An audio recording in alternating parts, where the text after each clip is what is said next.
एक बार बोले दुर्गा मैया की। माई बहन लोग भी इधर बैठी हैं, ठीक है ना आप लोग? सबके प्रणाम। और सबको इतनी हम गुंजन सिंह सबको प्रणाम कर रहे हैं। जोरदार ताली बजाओ हो भैया।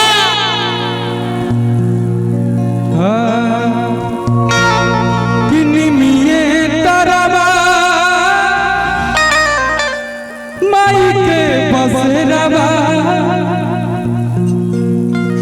मैया के हो हो। नवरात्र का ये पावन महीना है और हम सभी भाई गार्जियन लोग कुछ बैठे हैं, माई बहन लोग इधर बैठी हैं, इधर भाई लोग इधर भी कुछ खड़े हैं। पुलिस प्रशासन को भी धन्यवाद जो यहाँ सुरक्षा के लिए तैनात है। एक देवी गीत नहीं होगा तो दशहरा के मतलब ही नहीं होगा।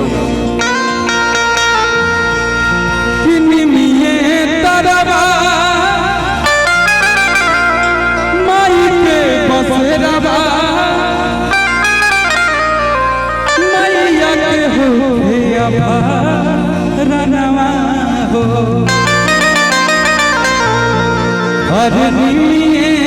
तरवा खौले माई के दूधा के कहवा। किसके किसके घर में कलसा रखा हुआ है? देवी मैया को कौन कौन मानता है और अपनी मैया को कौन कौन मानता है? अरे मेरे भाई, जब माई घर में खुश है ना तो हर देवी मैया मंदिर में खुश है।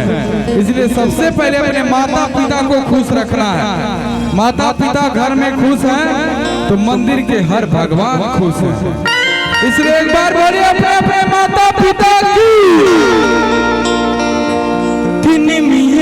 तरवा माई के बसेरावा मैया के हो रनवा हो।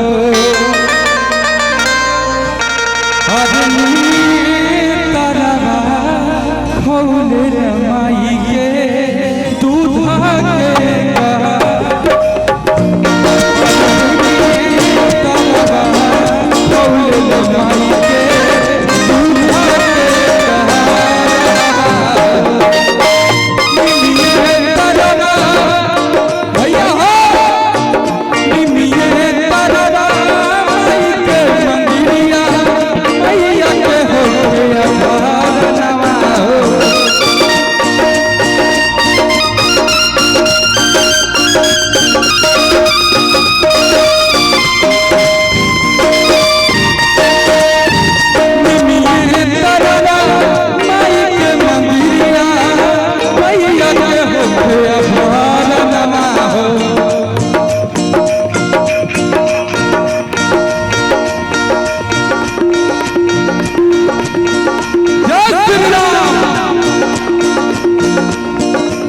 सबको गाना आया।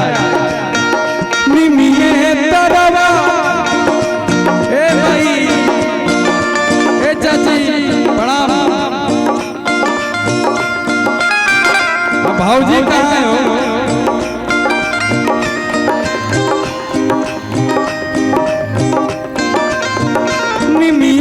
तरवा तरवा माई के मंदिरिया मैया के हो रनवा हो। एक बार बोलो दुर्गा मैया की।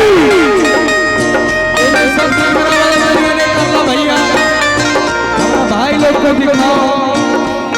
हम माई बहन लोग इधर हमारी चाची बैठी हैं। तरवा माई के मंदिरिया मैया के हो रनवा हो।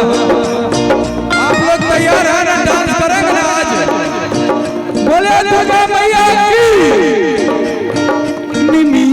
तरवा माई के मंदिरिया मैया के हो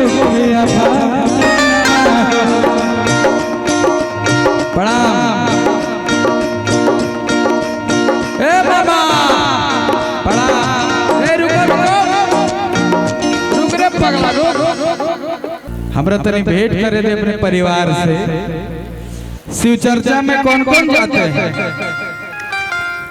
जाओ तो हथवा उठाओ। कौन कौन जाते हैं? एक बार हाथ उठाइए। समस्तीपुर के पागलों, ये बाबा बोलते हैं बागेश्वर बाबा। एक बार बोले बागेश्वर बाबा की। आप लोग मानते हैं ना बागेश्वर बाबा के? तो हाथ उठा के बताओ तनी। इन्हें भी तनी दर्शन करे। ए चाची ठीक है। ए भाजी, हमारा मिलना बहुत जरूरी था। आशीर्वाद लेवल बहुत जरूरी रहे। कि निमिये तरबा माई के मंदिरिया